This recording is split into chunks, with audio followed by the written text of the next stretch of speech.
Good evening, guys. So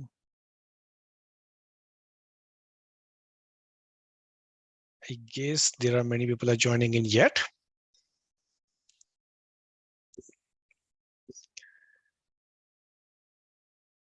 Cool. Evening. All right, so let's wait for 3-4 minutes, guys. Let's give an opportunity to everyone to join in, and then we will start. All right. So it's almost 1 minute. So we will start by 7:05 so that everyone can join. In meantime, guys, if you have any questions so far in previous sessions, so please use chat window and post your questions over there so that I can answer them. So any questions anyone has, so please feel free to post your questions using chat window and I will be taking it up. Once we resume by 7:05, I see more count is increasing. So yeah, let's wait for 3 minutes. By 7:05, we will start. In meantime, please use these 3 minutes to put in your questions on the chat window.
All right, guys. So let's get started. And we do have a couple of questions. So let's pick it up those questions first, and then we will move on. So first question we have is how different DevOps is on AWS, Azure, and GCP. Often, how is cloud clubbed with DevOps? All right. So there are two parts to this question. So how different is the DevOps? So let's answer this question first. So when you talk about DevOps, so DevOps, you understand by now, DevOps is not a process, right? DevOps, it is not a process. It is not any kind of certain fixed checklist which you need to follow. DevOps is kind of a culture which includes many different tools in many different categories. So when you're talking about all these tools, all these different categories, so it is up to an organization how they want to design their own process and how they want to automate all this process. Now, it is totally depending upon where their infrastructure is. They might have chosen to keep their infrastructure on premises or on cloud. It's up to a specific organization, which includes many different aspects, and it requires a factual consideration about some facts like cost or ease to operate, the compatibility of that particular cloud servers or cloud provider to respective products or upcoming business goals that particular organization wants to attend.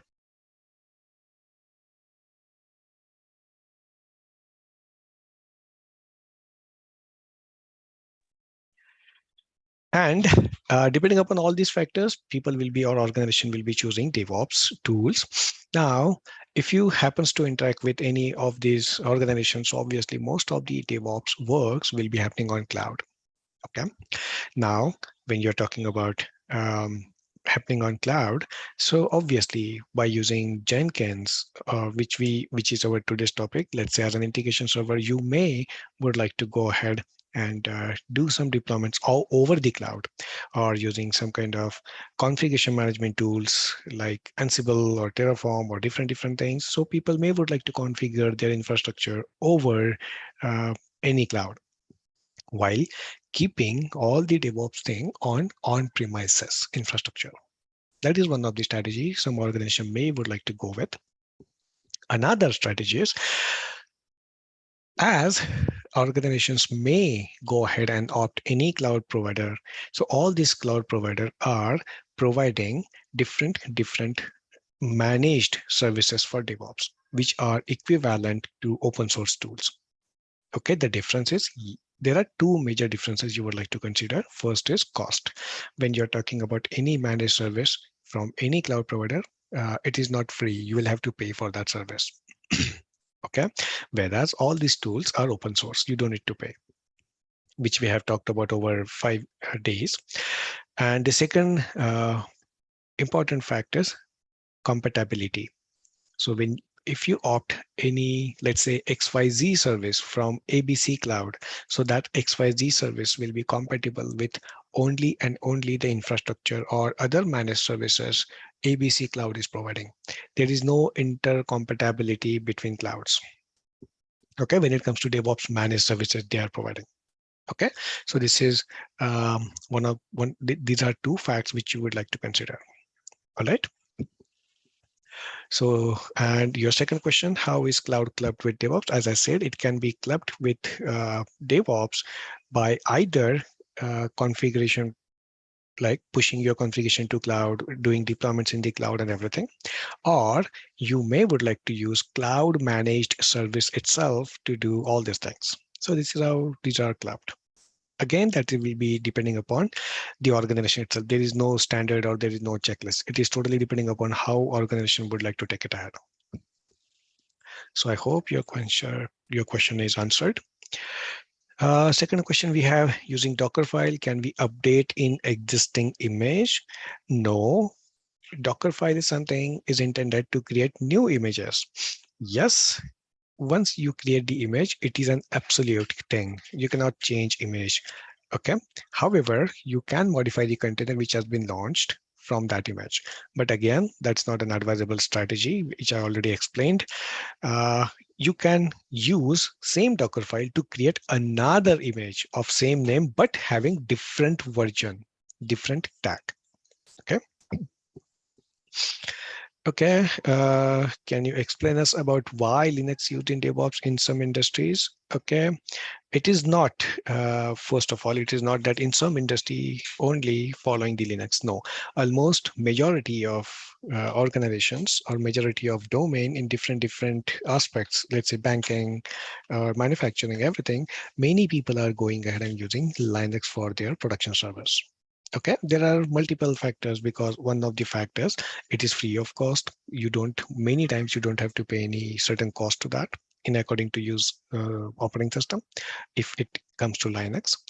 Then second thing, it has wide variety of support or plugins available from different open source tools. So it becomes very easy to integrate your existing tool or existing any automated mechanism which you are already following with any of the Linux operating system.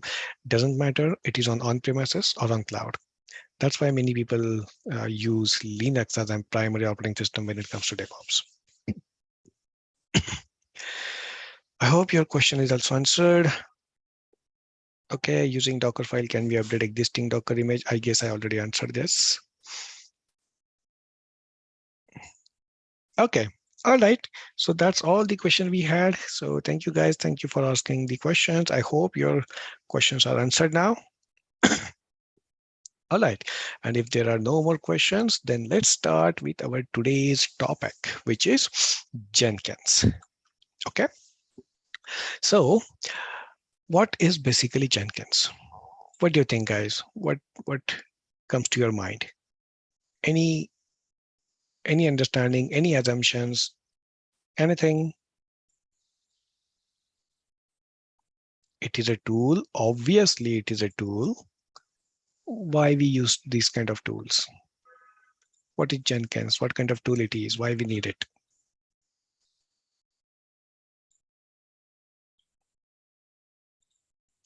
Okay, for better coordination among tools, act as a host for other tools.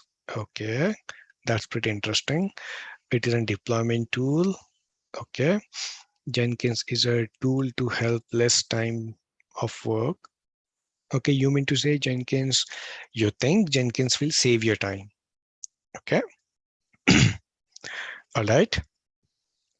Any other understanding, guys? I see there are hundreds of people. Please share your understanding.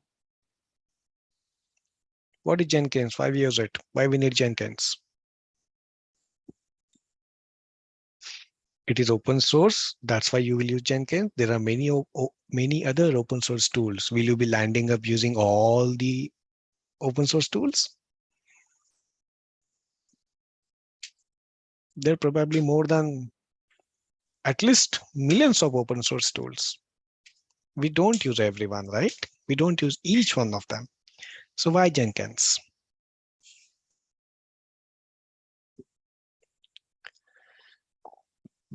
Okay, so let me answer. So all of your all of your answers.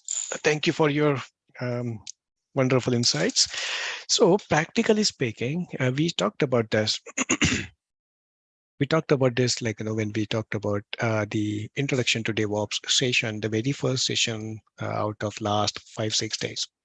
So I'm just explaining it one more time. So obviously, what happens, guys, if you are following, obviously every organization is following some kind of process tool. Okay, there are many different processes when it comes to development, right? We talked about this, and that's what we say SDLC, software development lifecycle. And there are many types of software development lifecycle, and every lifecycle contains different phases, right? So let's say at a very high level, without getting into much depth of SDLC, there are basic phases of any software development lifecycle. You call it waterfall, You call it agile. Basically, agile is an umbrella terminology which contains or which consists of many different process frameworks. You call it Scrum, Extreme Programming, XP, or DSDM, Kanban, Scrumban, any process tool or any process framework you talk about in the name of SDLC. Basically, there are these kind of phases. First, development. Okay, you will develop some kind of piece of code, right? Then you will integrate, correct? You will integrate that piece of code. And why? Obviously, there are many different developer or many different teams are working to develop some kind of product. So obviously, you have, if you have 10 developers, so you have 10 local copies of your project or your product, basically your piece of code. So obviously, in according to test it, or even in according to go ahead, and even in according to deploy that, you will have to merge everything. That's what this integrate phase consists of, right? Once you integrated that, right? Once you integrated all of your code, what you will do is probably, depending upon the technology, we talked about this extensively in the last session with build tools. So depending upon the technical platform or technology stack which you're using, if it supports Xcopy deployment or not, if it doesn't, then then you will have to do some kind of uh, steps. You will have to carry out some kind of steps in according to create a deployable package, right? So this particular deployable package or this particular phase, we call it as a build phase, okay, which is completely optional depending upon your technology stack, right? So once you go with the builds phase, your deployable package will be generated, which you can deploy using different tools, right? Different, more precisely, build servers or build tools, right? Once it is done, you may would like to go ahead and test it, okay? You may would like to go ahead and test it. And once it is tested, you may choose to deploy this, right? You may choose to deploy this on some certain environment. It might be production, it might be staging, UAT, RTM, anything, right? So in a nutshell, we are talking about these are high-level steps. These are high-level steps which will help you to go ahead and to complete your deployment cycle or development cycle. Right? These steps can be probably like, the sequence may change depending upon the process framework you are using. Correct? So now, if you're talking about all these things, so understand one thing. Every time in every phase, right? My bad. Let's say, I guess we have duplicated deployment, and I will simply call this monitor. Okay. So now, give me a moment, guys. Sorry. So now we understood that we can go ahead and we can automate this every phase, this every single phase by utilizing multiple tools at each phase level. Let's say to integrate, we have Git or Bitbucket, right? We talked about GitHub, right? And how to utilize it extensively. So now you have better understanding what it does. So for build, obviously we have build tools like Maven, right? Then for testing, depending upon, there are different kind of testing, right? So depending upon your testing mechanism, for example, your organization may choose to follow only manual testing. In such cases, there will be no tool. Your testing team will land up doing everything manually and repetitively. So to automate that, we have different tools available depending upon what level of testing you are referring to. If it is only UI testing you are referring to, or you choose to automate, then you have tools like Selenium to automate that. If you choose to basically go ahead and do some kind of functional testing automation, then you have Cucumber kind of tools, and there are many more depending upon the technology. Okay. Then for deployment, again, you can choose tools like Ansible, Terraform, right, to deploy your piece of code, correct? And for monitoring stacks, you have different monitoring stacks available to monitor your application or even your infrastructure. So these are something called as an TIG. Basically, it is an abbreviation of three technologies, like T stands for telegraph, I stands for influx, G stands for Grafana. Then you have ELK stacks, or nowadays we popularly refer it as an Elasticsearch stack. So where ELK stands for Elasticache or Elasticsearch, L for Logstash, and K for Kibana.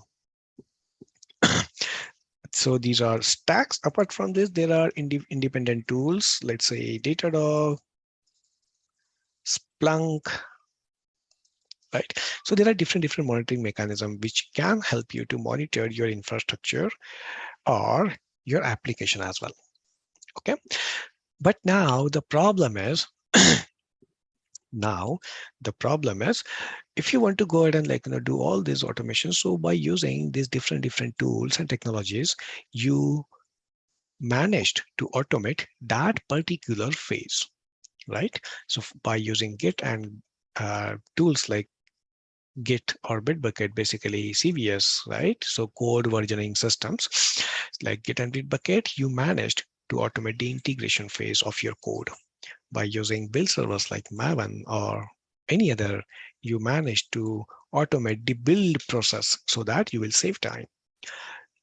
By using Selenium or Cucumber, you managed your testing and henceforth. But now the question arises, who will make sure, very first thing, who will make sure that all these things should happen or must happen in this particular sequence only?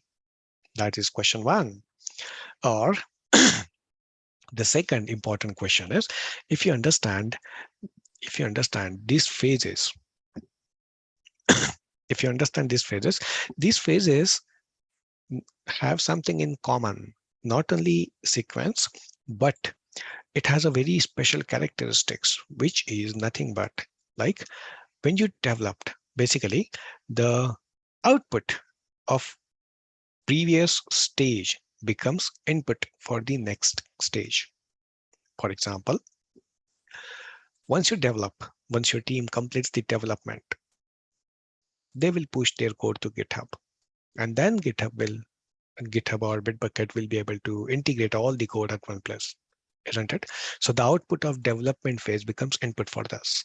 Once the code has been integrated on one centric place like Git or Bitbucket, your build tool will be able to build it, correct? The complete piece of code. Once it is built, then you can test that particular build. Whatever is tested successfully, then you can deploy that, right? So if you understand the characteristics of these all phases, it has a very special characteristics, not only the sequence, but this special characteristics is the output of the previous stage becomes input for the next stage, isn't it? Right, guys? Are you with me?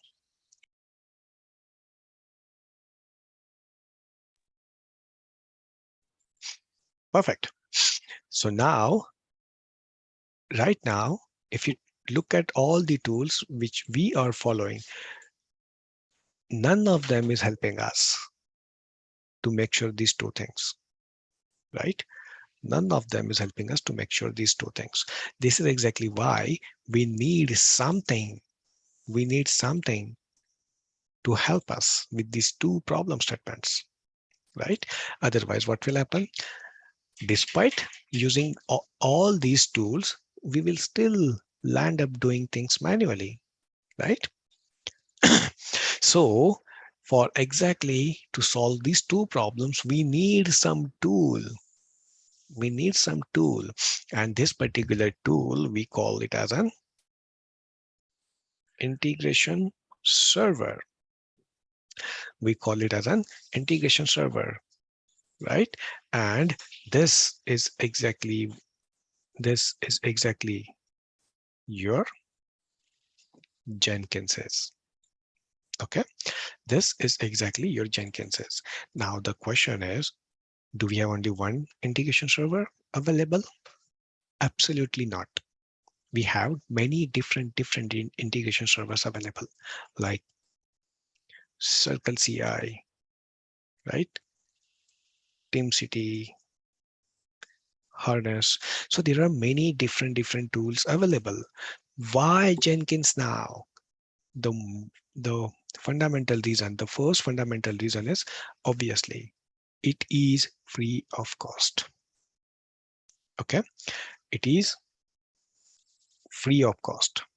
Second is, as it is open source, that's why it is free of cost, but as it is open source and driven by community, so you have hundreds or thousands of plugins available which can help you to integrate any particular tool with Jenkins.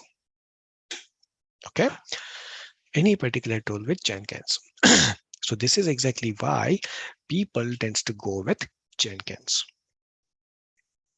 All right, and there are many other reasons available, but in favor of time, looking at the time, I'm not going to go ahead and just talk about the features, because we also have to look at the demonstration part right from installation. So I will save that time, but I will invite you all to please go ahead, Google it, and you will be able to see all the differences. But these are the fundamental things which I explained to you. All right. Okay, so once all these phases are automated, somehow, I'm saying somehow, because we haven't talked about Jenkins yet in detail. So let's assume somehow your Jenkins will be able to take care of all these things, right? Automatically. So basically, if you understand, so the part like till this, if I have to make sections, so I will make it like this. So this first part, okay, this, let's say this is your first part. Let's color it little lightly. Yeah, this is first part and this is your second part. So if you practically understand, all these tasks will be handled by any integration server, in our case by Jenkins, right? So part like this, if you automate this, so this is something we used to say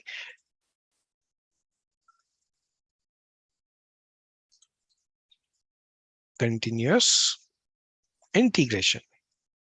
Okay, just for simplicity. Okay, because as soon as you are going ahead and you are integrating any, if you're going ahead and if you're using any Git or GitHub tools, automatically you're, as soon as you commit your code, as soon as you commit your code, it will be automatically integrated, and this process gonna happen continuously, right? So that's why we used to say it as a continuous integration. Okay, now if you go ahead and if you automate this particular phase, okay, if you automate this particular phase, so yeah,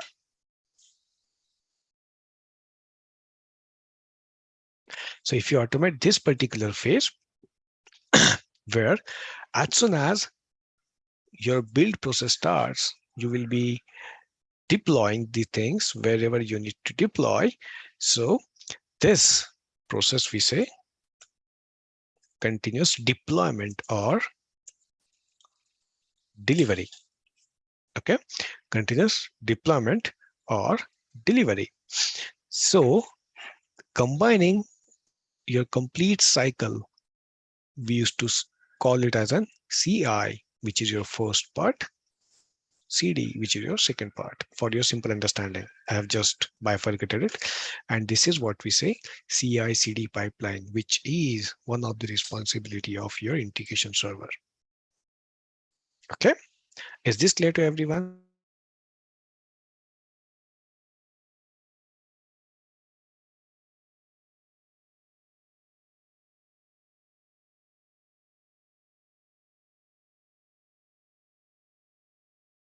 All right,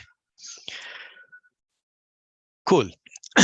Okay, so now that is fundamental of Jenkins. So let us go ahead and let us see how exactly we can do this. Okay, so first of all, Jenkins has been developed.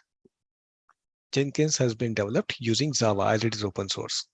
Okay, all right. So the first fundamental requirement or prerequisite for Jenkins is to install Java before you install Jenkins. All right. So I will show you how to install Jenkins right from scratch. So for that, we're gonna need one machine, and I'm using, as usual, AWS as our infrastructure partner. Okay, so let's launch one virtual machine. So I clicked on EC2.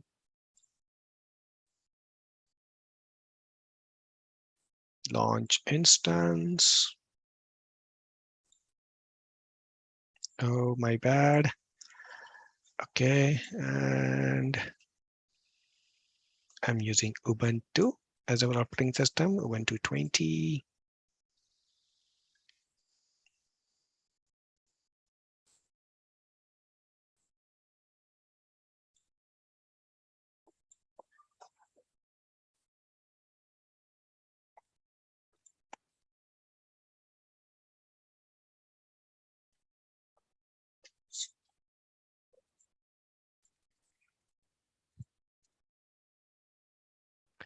And our machine has been launched.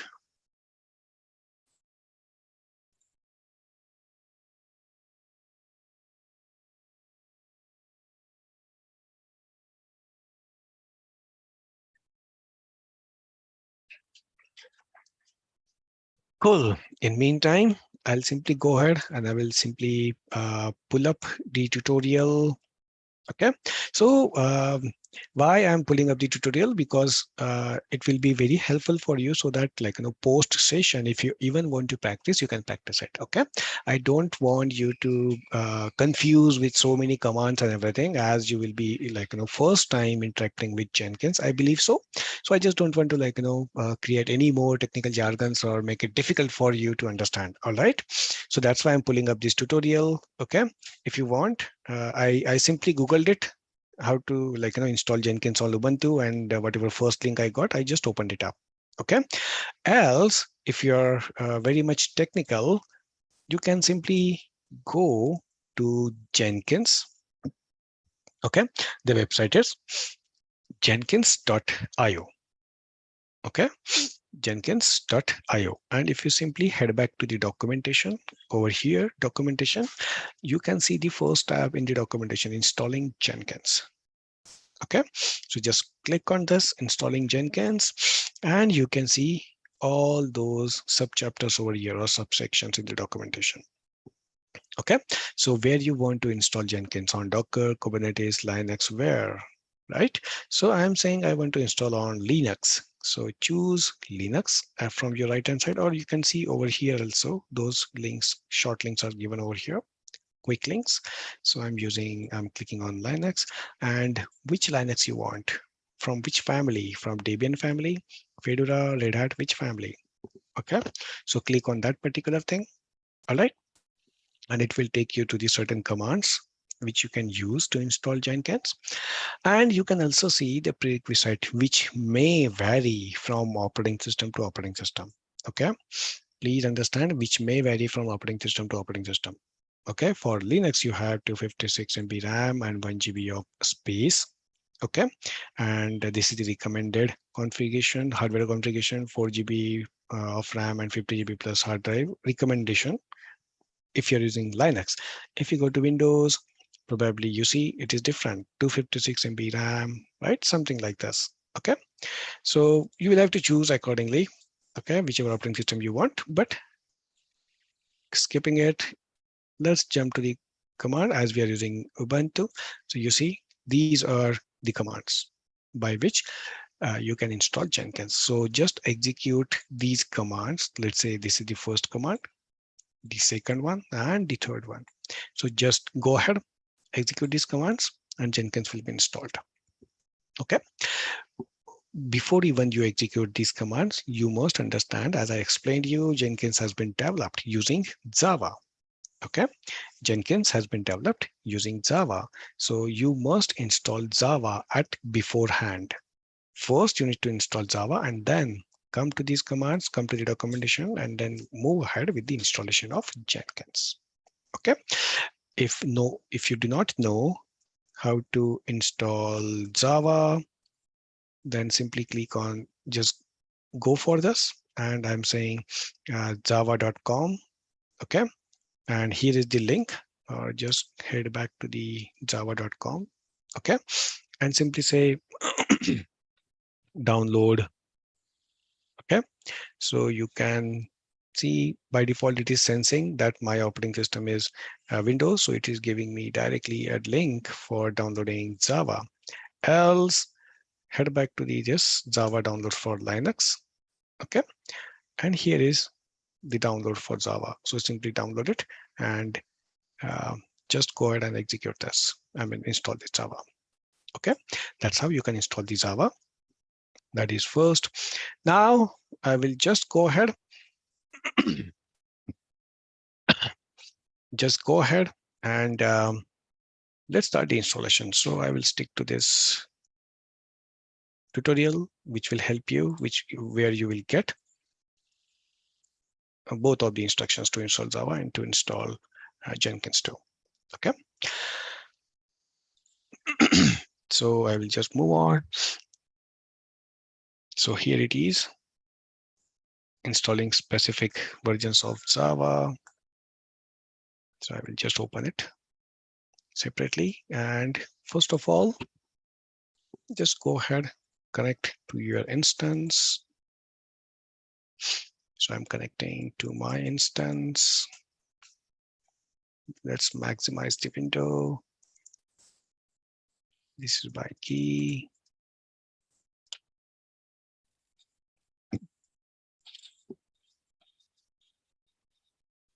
All right, and I'm connected. So first of all, let's take an update.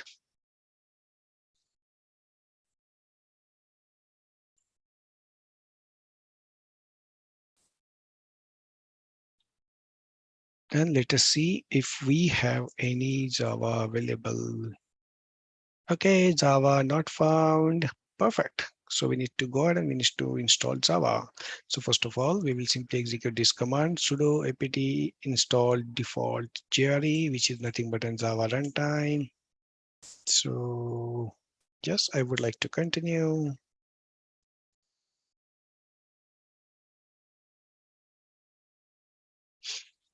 Okay, so it is getting installed. Let us wait till the time it gets completed.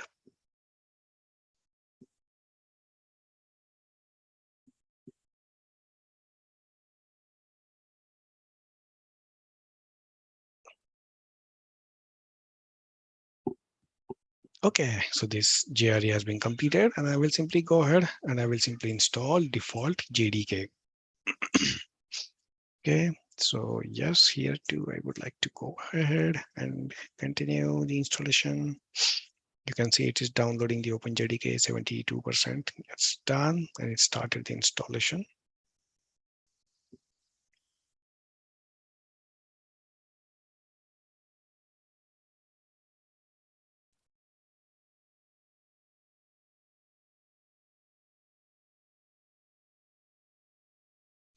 Cool. So now this is installed. So let us check Java. Okay. Java version. And yes, OpenJDK has been installed. Okay. Now, as we have our prerequisite ready, I will simply just close down this window and I will again come back to installing Jenkins. Okay. So first of all, you need to understand Jenkins is not part of the default repository of Linux. So that's why we need to add a default repository, and these are the commands. So where I have just downloaded the default repository and I'm adding that repository into our repository list. And I will just again take an update so that it should reflect. It should reflect once we start installing Jenkins. And now simply say sudo apt install Jenkins. Okay, so yes, I would like to continue and it is downloading.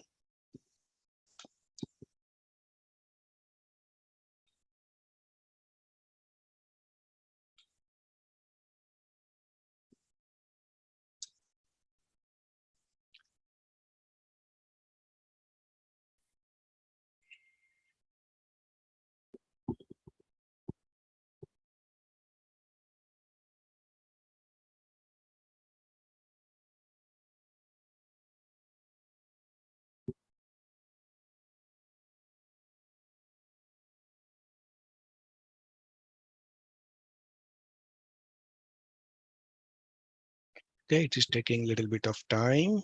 Let it have its own time to go ahead and to install it. Cool. So now this has been installed. So if you now see systemctl status Jenkins, this is running, right? So we have installed Jenkins and it is up and running now. So guys, we have just installed Jenkins. Okay, we still need to go ahead and we still need to configure it. All right. So now, in according to configure this, simply we will go ahead and we will open up the URL. But before we open up the URL, you need to understand Jenkins works on port 8080, on port 8080. So we need to make sure that you have enabled the traffic on your port. So I'm just going ahead to my security group and let us check. No, I do not have any kind of port open like 8080. So fine, we need to just delete it. Okay, so I'm going ahead and I'm opening port 8080. Okay, and I'm just saving it. Save. And we do have port 8080 open now. Perfect. So now let us go ahead and copy your public IP, paste it here and say port 8080. Perfect. And you see, it is asking us the initial password, which you can find in this file. Okay, initial password. Please mind that this initial password will be different for every Jenkins installation. What do we mean by that? If you install Jenkins, your password will be different than what you can see on my screen. Okay, so I'm just getting the content. So this is my password. Okay, paste it, continue. And here is two options which you get. Okay, install suggested plugins or select the plugin which you need to install. So basically what are all these plugins we are talking about? So basically for simple understanding for now, we're going to see what are the plugins. But for simple,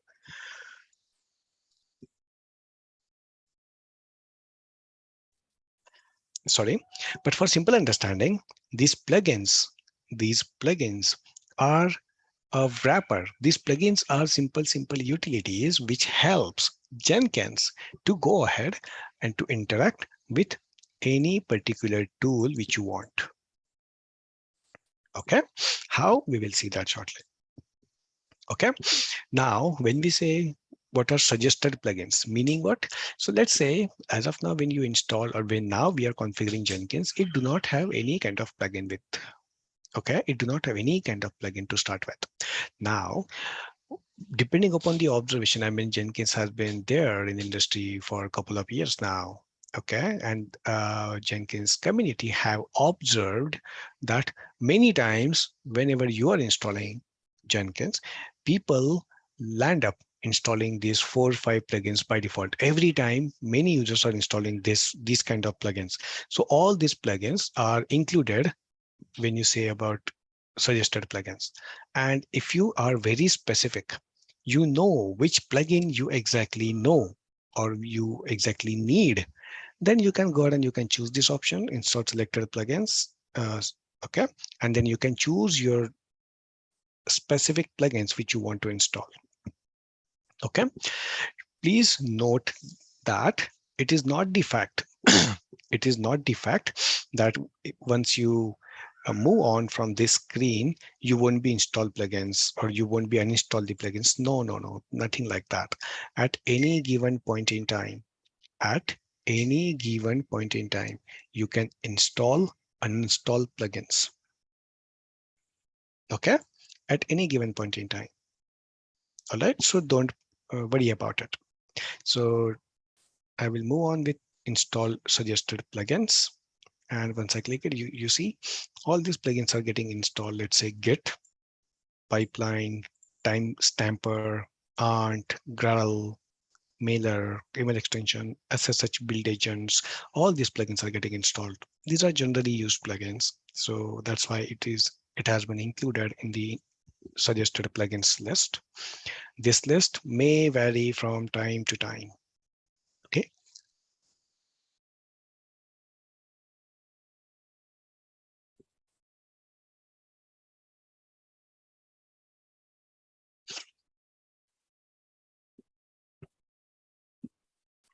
Okay, it is asking us to create our own user. I'm creating my user as an Jenkins underscore admin. Password is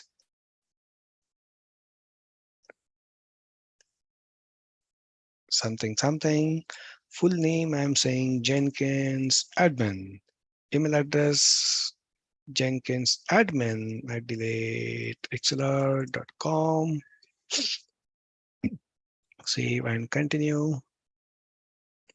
And this will be your URL, which is nothing but the same URL of your host. Save and finish. That's all. Jenkins is ready to be used.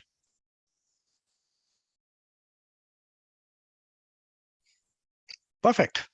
So now, guys, we have installed Jenkins. Okay. So let's get a quick familiarity with this dashboard. Okay. So now this dashboard is, let's say, there are a couple of menu items over here you can see. So at the left hand side, you will see the Jenkins navigation menu. And on the header at the top line, okay, you can see your login windows, your options, whatever builds you have created, your user configuration, your credentials and everything. And you can see the logout and whatever important notification Jenkins wants to give you, you can see over here. Okay. So now what I'll do, I will just explain you the purpose of this navigation menus.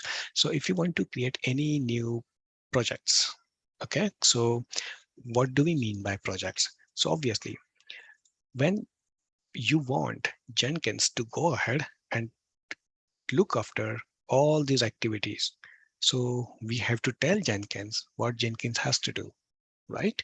Which step Jenkins has to initiate when, correct? So all these steps, if we want Jenkins to carry out on behalf of us, we need to tell all these steps to Jenkins. And how do we tell it? We tell it by creating either a freestyle project, a pipeline, right? Or a multi-branch pipeline or an organization folder. Okay. So that's what we say, creating a new job. That's basically a project is, that's what we say a job. Okay. By creating different things. Okay. We're going to see a couple of them today, just to demonstrate you the capabilities. All right. So this is what we say by creating a new item, create any new job or pipeline. People, if you want to create new users, you can go ahead and you can see the users on the Jenkins. If you want to see the build history, you can see the build history. As of now, we do not have any project, so we do not have any build history. So if someone is not sure, what do we say build? Meaning what? Let's say you created one project, okay, in Jenkins, where you have given some configuration on how to execute or how to do all these things.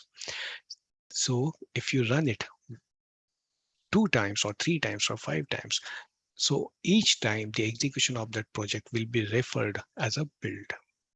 Okay, build means executing the project which you have created in Jenkins or a job in Jenkins. So if you created and if you are executing it, so if you execute it first time, okay, it means that you have one build, means one execution you already done.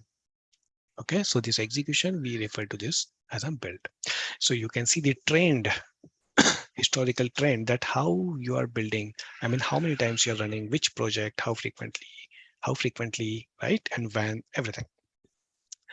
Then this manage Jenkins. Basically, manage Jenkins means all the, if you want to configure Jenkins, if you want to install new plugins, you want to change few things, all these things will be given over here. You can do all these things, okay, from this menu, manage Jenkins. So you can refer to this manage Jenkins as an settings of Jenkins. Okay, if you want, you can change it at any given point in time. My views, basically nothing but your a quick accessible screen which you can create. So let's say a default screen where you want to see some certain options. So then you can go ahead and you can create a new view. So let's say I am creating new view. Let's say my quick view. Okay, why you will create a view? Basically, if you want that, I don't want to see the complete list of menu. I just want to see a specific view. Okay, all right. So let's say um, I want to see, like, um, the views, basically this view, my view will be able to show me that all the builds which are running as of now. Okay, so let's say if you go to, let's say you have many many projects configured, and you quickly want to see, okay, I want to quickly see my particular view. Okay, so you can simply come over here, you can see my view. Okay, my views, if you click on this link, you will be able to see how many views are there, I mean how many executions are there.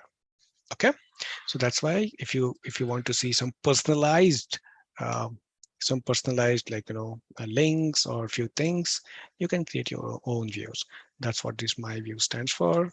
And at the top side, you can obviously see how many builds are there, your own configuration for the Jenkins user. You can see your configuration. You can change your email address, name, or whatever you want, your SSH public keys if you want. You can see everything over here.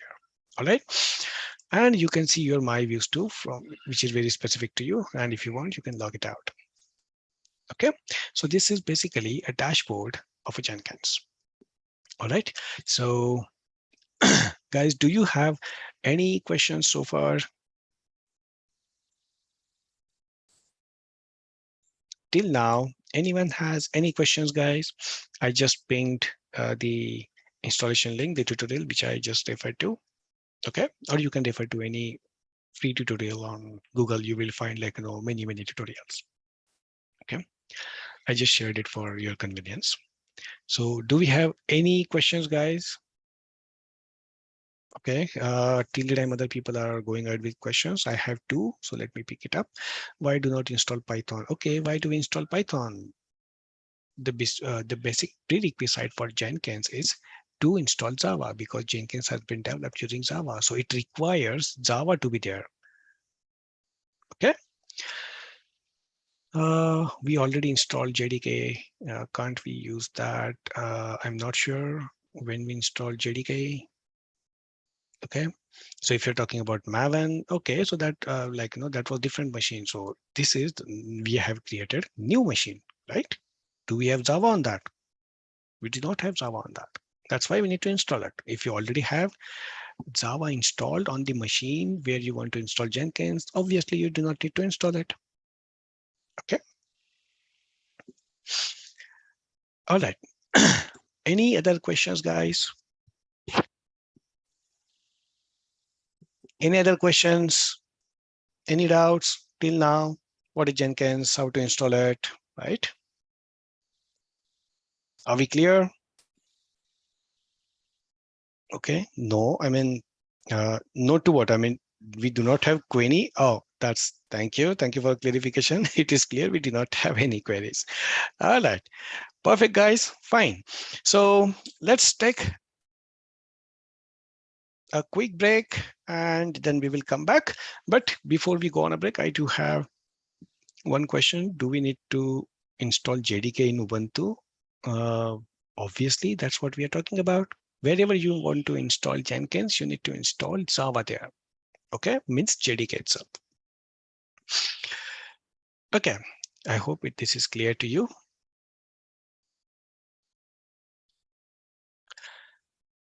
Perfect. So now, guys, let's take a quick break and we will come back. So whatever time is there now, so we will resume the class by 8:10.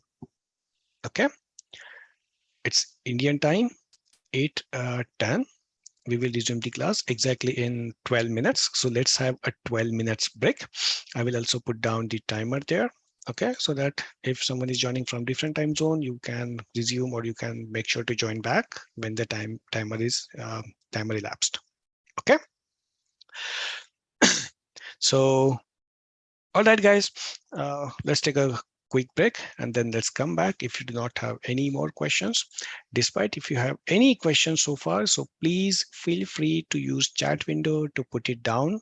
Okay, and I will pick it up once we are back from the break. All right, so I will just go ahead and I will just put down the 12 minutes timer.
All right, guys, do we have any questions before we move on?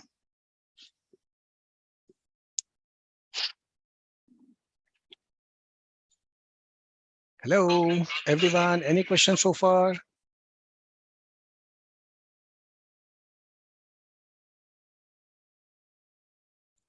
Okay, thanks for confirming. No questions so far as of now. All right, then in that case, we will move on. Okay, so let me share my screen one more time. Please confirm once you can see my screen again. Can you see my screen? Perfect. Thank you. Okay, so guys, let's go ahead and first let's see like 3 demos of Jenkins. So where in first demo, I will demonstrate you how to install plugins. Okay, and what are those and how we can use them. So we will see one particular plugin which is very popular and known as a role-based strategy. Okay, then we will go ahead and we will build our one freestyle job. That is first, second, and the third, we will try to build a pipeline. Okay, so let's go ahead and let's look at how we can install plugins, the first demo. So let's just click on Manage Jenkins, and here you will see all the settings which are related to Jenkins. Okay, so as of now, what we want to do, we want to go ahead and we want to install a plugin. Okay, so basically, why plugin? So by default, when you install Jenkins, so this Jenkins by default do not have any kind of access management mechanism. Okay, no access management mechanism is there by default in Jenkins. So when we say access management mechanism, what do I mean? I mean by that, Jenkins do not have any granular level permission. Permission like, matrix. If you want to give some certain access to some certain users, that is not possible with the default Jenkins installation. Okay, let's say, and why we need that. So let's say you have developers, you have testers, you have DevOps engineers, you have architects in your organization, right? You may would like to give only read access to testing team so that they cannot modify the configurations of your pipeline, okay, which may impact you. So obviously you should be able to give some kind of like, restricted permissions to different users, correct? Right? Otherwise, everyone will be getting admin access, full admin access, which might be troublesome for you, right? So in according to make sure that we need a feature to go ahead and to give specific permissions to specific users or roles. We need to go ahead and we need to install this plugin because by default Jenkins do not have any kind of mechanism. Okay, so to install any plugin, head back to Manage Plugins sections in Manage Jenkins. And you will see over here 4 important tabs: Updates, Available, Installed, and Advanced. What do we mean by, let's understand these 4 tabs. What do we mean by installed? So when you click on Installed tabs, it will give you the list of all the plugins which are there you have installed as of now. Okay, which are there, which you have installed as of now. Okay, so this is the list of plugins which are by default installed as an installed suggested plugins. Okay, some of these plugins are something you can go ahead and you can enable them or disable them. Okay, there are certain plugins, you see this enabled checkbox has been grayed out, means you cannot go ahead and you cannot disable this plugin. And why you cannot disable? Because this plugin is critically essential for Jenkins to function as expected. So that's why you cannot disable this. Okay, so these kind of plugins are here, and basically those are installed. So that's what you can see in install tab. Now, whatever plugins you have installed, let's say every plugin has some kind of version. Let's say this on plugin have version 475 dot something, right? So these are plugin versions. So let's say whatever plugin you have installed if there is a new version available for that plugin, those kind of updates you will be able to see over here. For example, let's say GitHub version 1.35.0 is available, and we must have installed the lesser version. Okay, if you want to check it, look at this in updates 1.35.0. This is the plugin version is available as of now.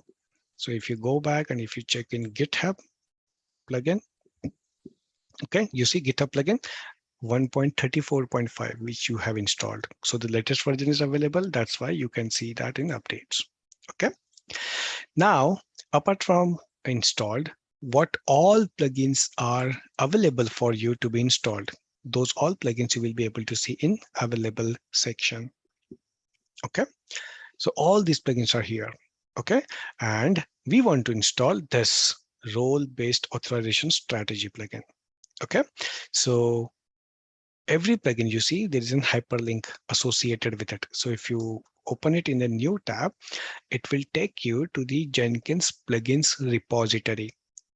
Okay, where all the plugins has been installed, has been hosted, and the URL is plugins.jenkins.io. Okay, and this exact page will also contain the documentation for that particular plugin. Okay, for this particular plugin. So let's say you want to see these plugins. So you will see all the documentation related to this plugin, including how to configure that. Okay, so this is this. So select your plugin, okay, which you want to install, and choose now. You want to install it without restarting the Jenkins, or you want to download it now and install it after the restart. So whichever option is okay with you. So there is no explicit necessity that every time you must install or restart the Jenkins. Okay. All right. So I'm going ahead and installing it without restarting my Jenkins. So you see down below, Rolebase has been successfully installed and it is loading, which is now also successfully completed. Okay. And I'll just again go back to the top page, and now it will take you to the dashboard. Now, if you head back to the documentation, it will give you how to basically configure this plugin. So first of all, I will take you to the documentation so that it will help you to understand how to crawl the documentation. Okay, so this is the link over here in the documentation. This is how you need to go ahead.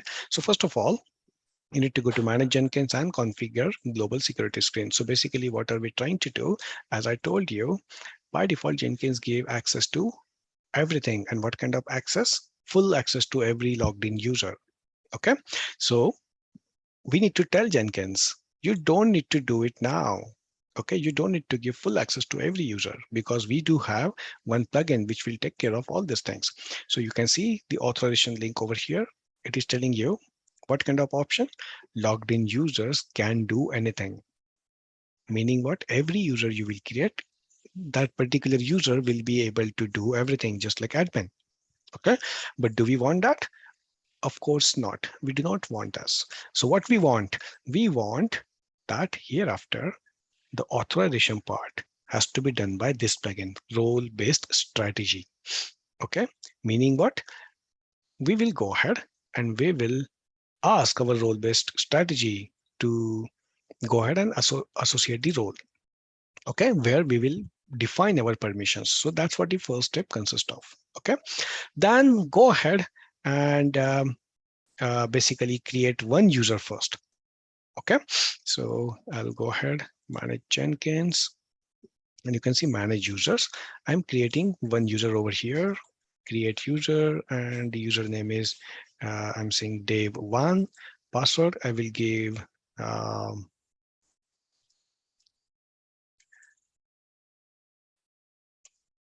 okay, this is the password. I'm saying developer1, and I'm saying developer at ExcelR.com. the email ID and create user. So this user I have created. Okay. This user I have created.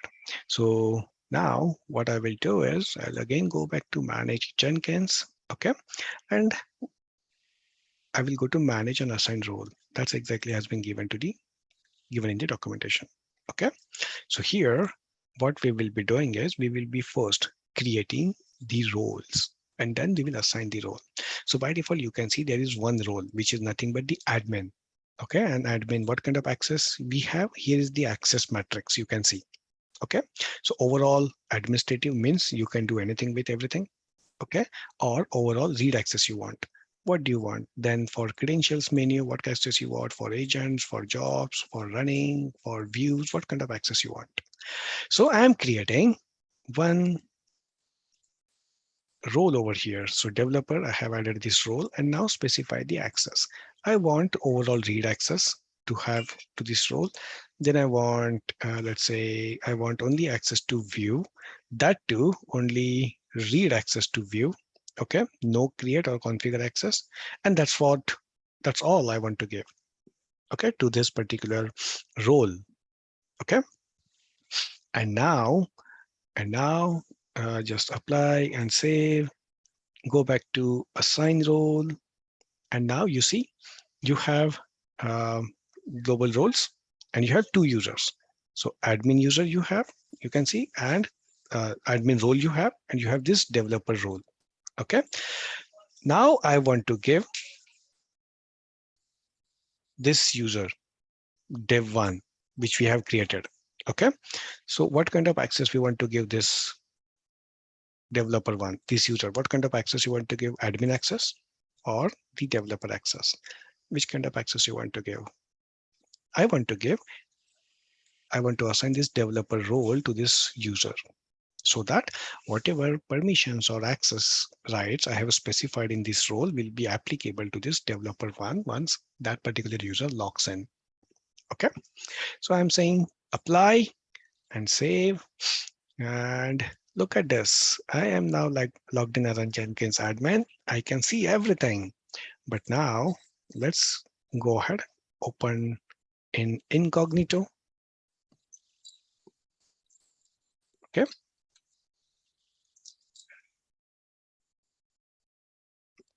Put down your credentials.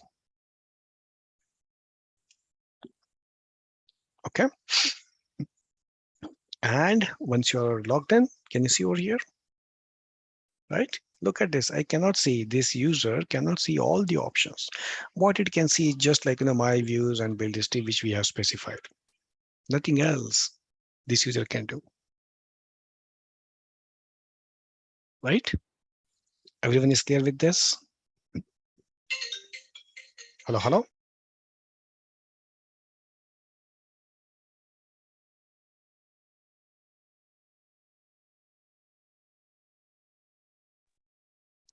All right. Everyone is clear? Thank you. Any questions so far, guys, on how to configure plugins, at least this plugin, and how to install plugins? Are you clear with this, everyone? Right? So this is how you can go ahead and you can work with any plugin you want. Okay. So I'm just logging out and we'll close the window and I will again come back to my admin user. Okay. So this is first demo I wanted to give you. Then the second part, let's say, let's try to build some kind of like, automated project.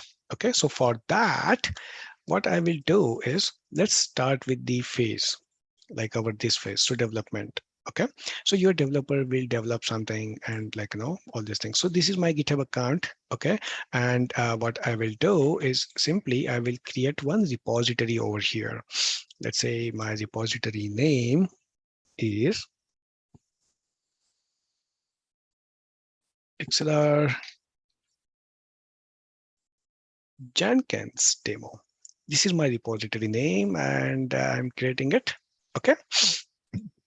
And I'm keeping it public and I'm saying create repository. Okay.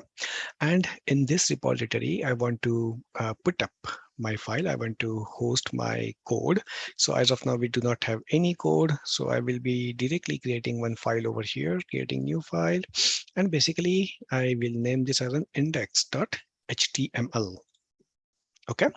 Now what I want to do is basically simply one HTML page. Let's say I do have one single page application developed in HTML. So let's try to write down one simple HTML code. So let's say HTML, I will give head section. Okay. And I will again go back and I will give a title section over here.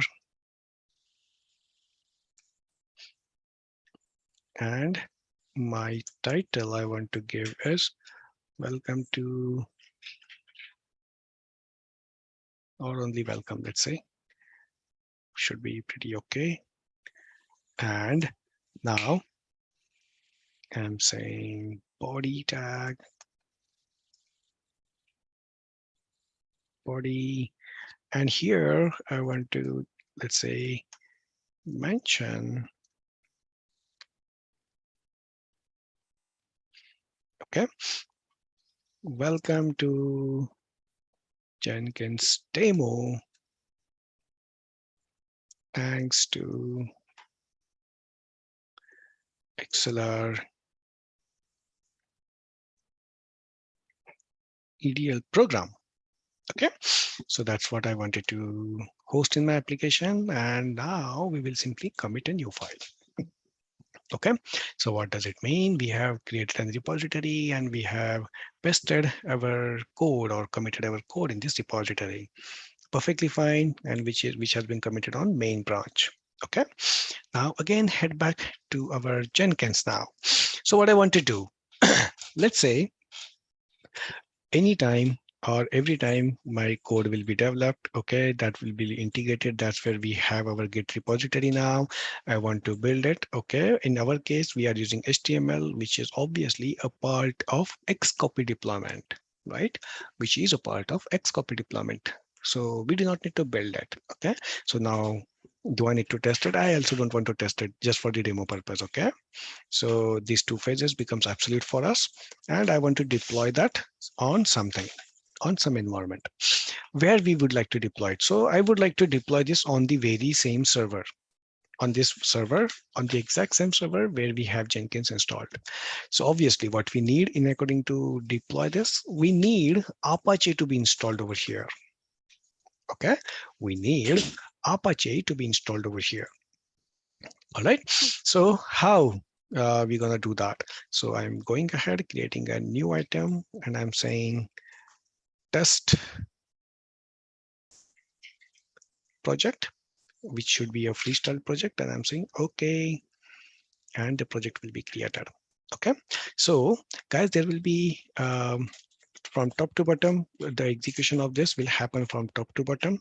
Okay, and it is only these settings. So if you see, these are general settings. These are source code management settings from where you need to take the source code. Okay, these are build triggers, basically down below over here, when this project should get triggered in according to build it. Okay, build environment, how your environment should be, and build actions and build steps. Okay, and post build actions, what should happen. Now, let's go quickly through this. So let's say you want to discard old builds whenever your new build will be triggered. Okay, so you can go ahead and you can take this option, just check it out. Okay, if you are maintaining your project in GitHub, GitHub also gives you great project management, like, feature. If you are already hosting your GitHub project, you can use that project URL and you can import that in Jenkins. If your project, this job is parameterized, you can check and you can specify your parameters. If you want to throttle the build, okay, you want to specify there should be at least at any given point in time, the difference between two builds, consecutive builds, at least should be 10 minutes or hours or days or week. You can specify that granularity over here. You want to disable this project, you can do that. So these are general settings. Okay, so just like that, all these settings reflects options for that particular purpose. Okay. Now, what we want to do is, so basically you have development will be happening parallelly by your development team. You will integrate, and that's going to happen by Git or Bitbucket, any code versioning system. Okay. And then you will do the deployment. So basically what I want to take my source code from GitHub. And then I want to go ahead and I want to deploy that somewhere, right? Now, how to take source code? Obviously, that's what we need to specify in source code management. Okay, in source code management. So how basically you need to take code? Okay, we need to go ahead and we need to take our source code from GitHub, right? We need to go ahead and we need to take our code from GitHub. Let's say, and from where this Git option came from, that's where you remember in install suggested plugins. In install suggested plugins, we had Git by default installed. That's where this Git came from. Okay. Assume you are hosting your code in Bitbucket and not in GitHub. What you will do, guys? This is a question I'm asking. Instead of GitHub, let's say you are using Bitbucket. What you will be doing? There is no by default option of Bitbucket over here. What you will do? Correct. You will install plugin. Which plugin you will install? Which plugin you will install, guys? Bitbucket. Very correct. Thank you. And how you will install? How you will install? It is very simple. Just go back to dashboard, go to manage Jenkins, go to manage plugins, and in available section, go to available section and search for Bitbucket, right? And you will see this Bitbucket plugin coming up. Select this, click on install without restart, go back to, and you can see over here, it is successful. Go back to top page, click on your project. And if you see configure, now if you see this Mercurial, basically a Bitbucket, this plugin has enabled over here. This plugin will come up, right? So this is how you can go ahead and you can install everything, every plugin you need, okay? Despite we have installed, we will stick to Git. Reason our source code is here, right? Here, okay? In GitHub. So what is the repository URL from where you need to take your code? My repository URL is this, right? So copy this HTTPS URL, copy this, okay, and paste it here. All right. Do you have any credentials so far? Right now, this repository is public, and you now understand Git. This repository is public, so you don't need any kind of credentials to be installed. Okay. But if you have any plugins to be any credentials to be utilized, then simply click on add and click on this Jenkins, and it will store your credentials. So for me, I will just put down my credentials. This is my username and this is my password. Okay, simply add it and you shall see over here those credentials. If you need any credential in case repository is private, choose these credentials over here. Okay, in our case, we don't need anyone because our repository is public. Okay, then from which branch you need to take the source code, go back and check. I want to take it from main, right? Main branch. So I will put it down as an instead of master main branch. Okay, so my source code has appeared. My source code will be checked out automatically. Okay, now what do we want? What do we want? So how this should be deployed. So that's what we need to specify in the build action, in the build step.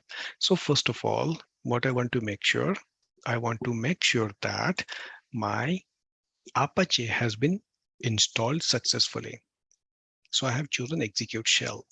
Okay, so I'm going ahead and writing down the commands which I want to execute in according to install Apache. So I'm saying install Apache 2. Okay, then what I want to copy, the complete source code which will be checked out. Okay, I want to copy that complete source code recursively to where? To the web root of Apache. All right, and I will simply say apply and save. Okay, now if you see there are no builds, means what? We haven't executed this project even once.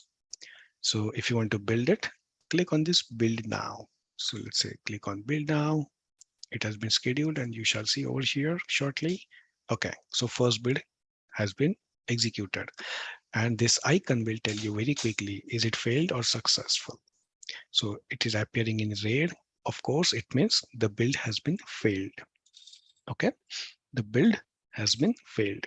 So how exactly, why exactly this build has been failed or what has happened? Okay, so if you want to see all these things, just click on the build number. It will take you to that particular build. I mean, it will tell you the extra information about that build. And now just click on console output. Okay, and you can see over here. Okay, you can see over here the console output of this.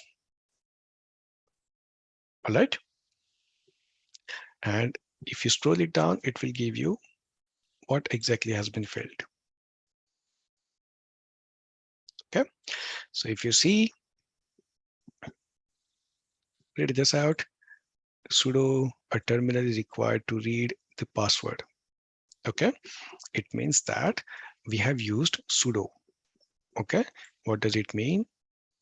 We are doing privilege escalations, and in a simple statement, we want Jenkins to execute this command.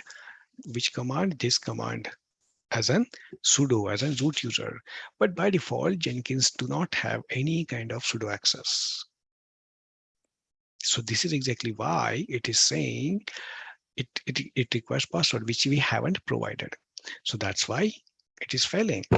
So if you want to go ahead and to give permissions to Jenkins, then basically we need to go and we need to add Jenkins in sudoers file, basically the file which contains the information about the root user, okay, or all the users which has root access or admin access.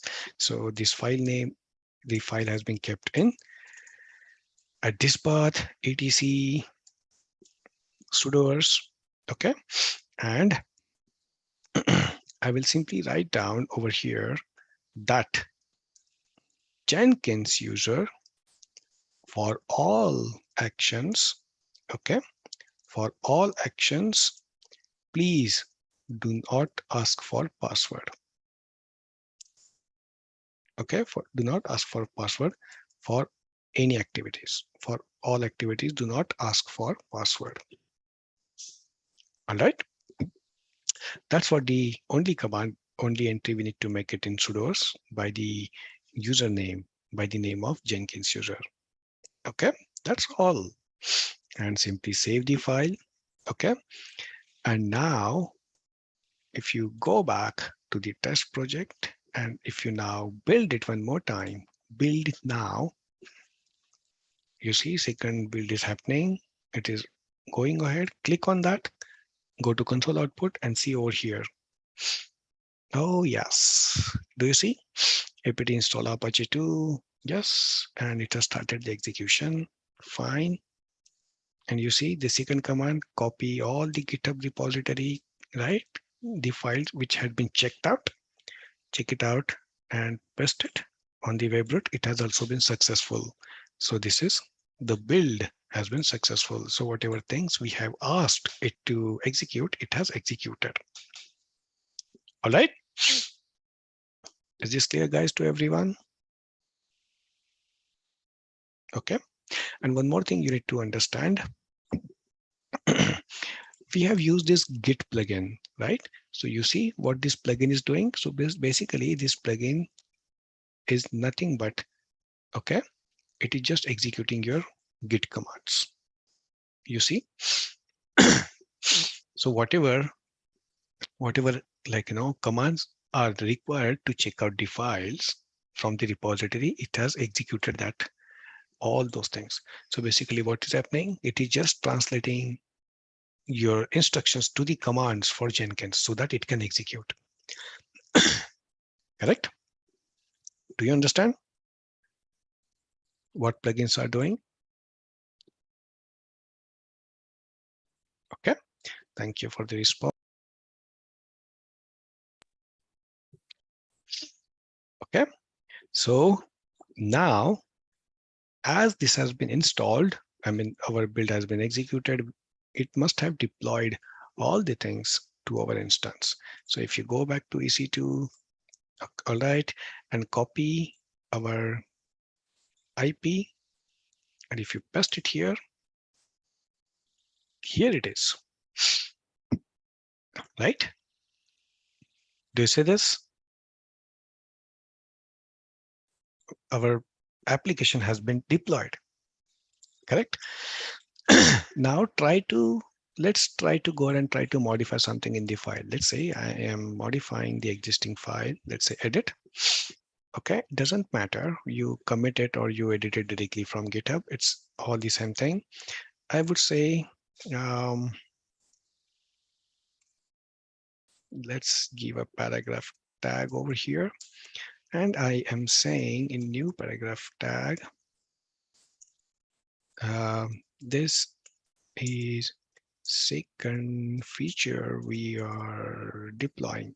Let's say we have some new code to be deployed and I will commit it. Okay.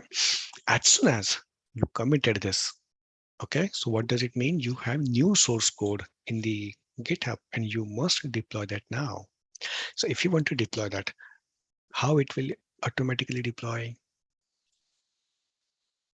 Someone has to come over here and someone has to click on build now so that this project will get executed, right? Build again, correct, right?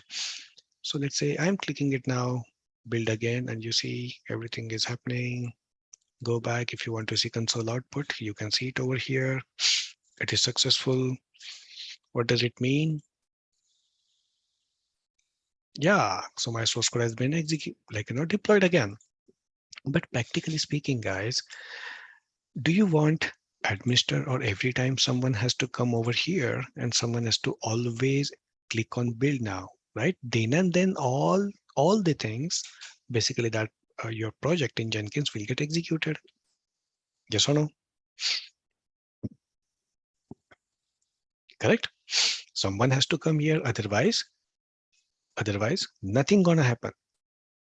Yes or no, guys? Correct? So who will do that?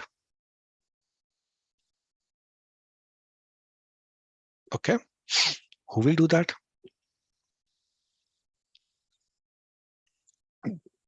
We will have to automate. Correct? So how do we automate this? Okay, so basically, how do we automate this? So there is a mechanism which GitHub provides. So, so understand this. What is happening? Okay, what is happening? Either in the config, go to configuration, and you have this. That's exactly why you have this build trigger sections dedicated to that. Okay, do you want this project to be triggered, or do you want this project to be triggered remotely? Check this. If you want to have some kind of dependency saying that if another project A If it gets built, then automatically execute this test project you have. If you want, you can go ahead and you can check this. You want to specify some frequency to be executed. Let's say I want to say execute this project every minute, and you will use cron expressions to specify that, something like this. And every minute a new build will be triggered. Doesn't matter you have new source code in your repository or not. Okay, but if I do that, my purpose will be solved, but this option will not be feasible. Okay, this option will not be feasible. When I'm saying will not be physical, meaning what? It will unnecessarily consume the resources every minute, right? So now to overcome this, we have something called as a GitHub hook trigger for Git SCM pooling. Meaning what? We are enabling this project to be called by GitHub. And why GitHub? Because because whenever you will have a new source code in this repository, who will come to know it beforehand? Who will come to know it beforehand? This is GitHub. This GitHub will come to know at very first stage that there is a new source code has been committed, and automatically it will called your Jenkins. So if you want GitHub to call the Jenkins, there are two things which you need to do. First is you need to enable your project to be called by GitHub. That's why we need to check this option, GitHub trigger, GitHub hook trigger for Git SCM pooling. Say apply and save. And in GitHub, go to your settings. And over here, you have something called as a webhook. Webhook. Basically, what is a webhook? Webhook is nothing but a mechanism. Okay. Webhook is nothing but a mechanism to specify the URL, which needs to be called by GitHub. Okay. So URL will be my Jenkins host URL. Okay. And whatever is your Jenkins host URL, just put that. Okay. And write GitHub web hook slash. Okay. GitHub webhook. Okay. What does it mean? Whenever you will have new commit in this repository, your GitHub will call this URL. Your GitHub will call this URL. Okay. Basically, what is this URL? It is nothing but your Jenkins URL. Okay. And it will pass all the information in XML and URL encoded format. Okay. All right. Or you can choose it to application JSON, whichever way you want. Okay. And if you have any secrets, you can specify your secrets over here. And you need to choose the event. You need to choose the event on which you want to call this URL. Do you want to call this URL only in push event? Means if you push something to repository, if you commit to repository, or you want to call Jenkins on every event, or you want to select. Let's say if someone deploys the key, someone like, fork the repository, on these selected events, your Jenkins will call this payload URL. Basically your, your GitHub will call your Jenkins, this payload URL. Okay. In our case, we just want to push the push event. We just want to call this Jenkins in push event URL, means commit, and simply say add webhook. That's all. Okay. And if you see over here, as of now, 3 builds have happened. Okay. Now we will test it. So go to your code. And now I will simply commit something. So let's say I am adding a new feature. Basically, I will simply add a new line one more time. Okay. So instead of second, I will say this is third feature we are deploying. And let's add something more using Git webhook. Okay, look at this. I haven't committed it yet. If you refresh this, this is the code we have deployed as of now. And simply say commit. So as soon as you commit it, look at this, what will happen in Jenkins. Your GitHub will call Jenkins, and you see automatically fourth build has been like triggered? Do you say this? Automatically it has been triggered and it has been completed successfully. And now if you see, your code has been deployed, correct? I will demonstrate it one more time. So now you don't need to basically go ahead and interact with your Jenkins, right? Edit, commit your code. So I'm saying now I'm deploying, let's say, let's add something new. This is an automated build. Jenkins has deployed, and simply say commit changes. As soon as you commit it, you see new build has been again immediately kicked off, right? And once the build is complete, you will see, just refresh, your code has been deployed. So as soon as automatically you commit your source code and get, your deployment will happen. Okay, so this is, we say CI/CD, right? Continuous integration and continuous deployment. Now, hereafter, no one needs to go out and no one needs to even interact with your Jenkins to trigger the builds.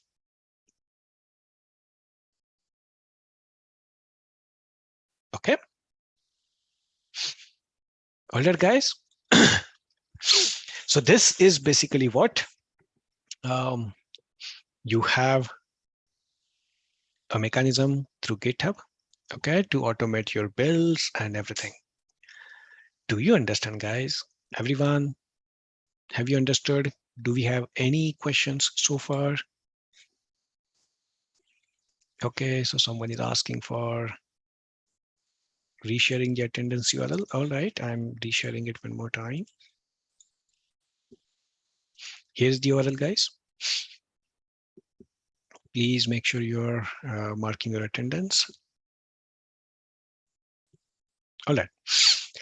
Any other questions? Okay, so the application and Jenkins on the same server. Yes, in the demo which we seen just now, application and Jenkins are on the same server.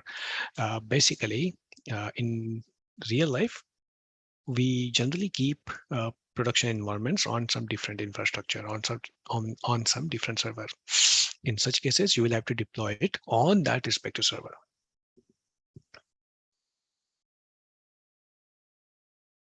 Okay. Thank you. Okay, I do have another question. I'm willing to know about DevOps help to build coding-based project. I do not understand this question. Can you please elaborate? If you want, we can unmute you. You can quickly explain what exactly is the question in few sentences, just looking at the time.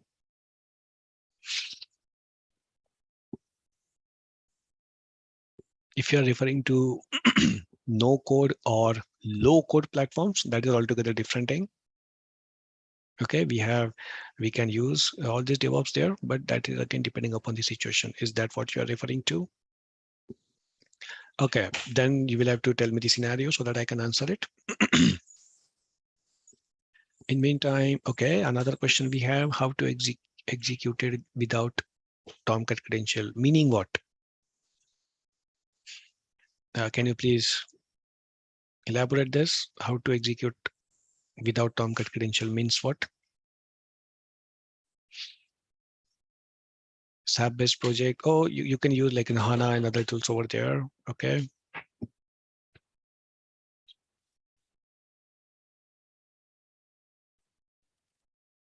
Any other questions, guys?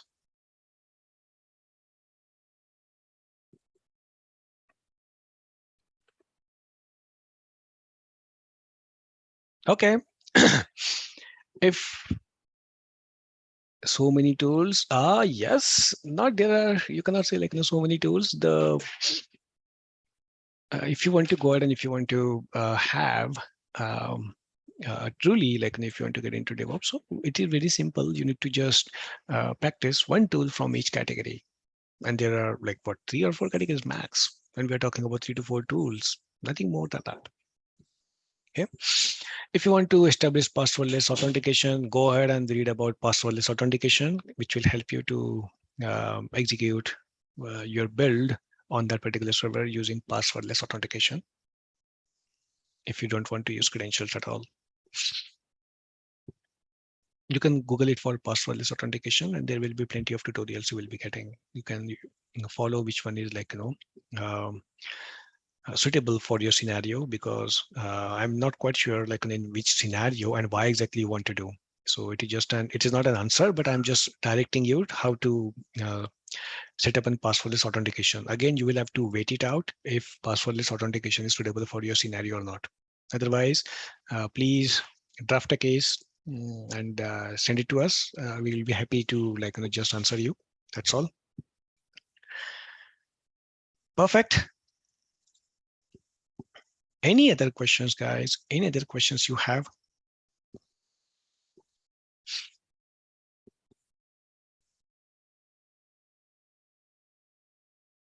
All right. So if there are no questions, then thank you. Thank you for your time, guys. Thank you for attending today's session. Okay. And we will meet tomorrow and we will talk about Kubernetes by tomorrow. All right. But before that, I do have last question, which I will answer. I developed one project and I want to host it for demo. There, can I host it on GitHub? If yes, please give me some insight about it, how to host on GitHub. GitHub is just code versioning system. It is not something you can go ahead and you can host your project for the public. Okay. But if you want to ask that how you can host your code into GitHub, then we have discussed about Git and GitHub very in detail in the previous sections, and those are available on LMS. So you are welcome to join our LMS community and just have an access and look at that. So that will be fine. Okay. So thank you. Thank you, guys, and have a great day and great time ahead. And we will meet you tomorrow. Okay. So thank you and have a great time, guys. Thanks for joining the today's session one more time. Thank you and bye-bye.